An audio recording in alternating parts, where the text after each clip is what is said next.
At least nahiling ta. Iwag na. Iba ng sapatos. Iba na itong Ito yung dormitory ng Parso. Ang linis. May wason pati. So, dito yung kitchen. Yan, kitchen siya.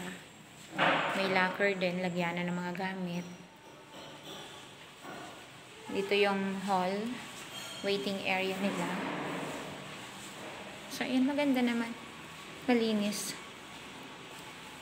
Dito ka na, mag-aaral. Yan. Doon naman sa kabila yung sa lalaki. Lalaking doon. Yan. Okay. Ganda. Magayon. Mga apatan na yun. What if in case digdisin na ano? Sila isay. Sila ano? Pwede man. Sila digdi. Sure lang na digdi. Kaya. Sa apatan na rooms, at least magkakairilingan mong giraray ka ba? Apatan. Pero din ako makapangako na sa laro. Ayan. Tapos, may electric fan bagamanay. Nawala. Baka, may cabinet na pala na ko. Iyo ba kaya yan? Oo. Pero ini, raot. May laganan ka man. Sarap ka mo dyan.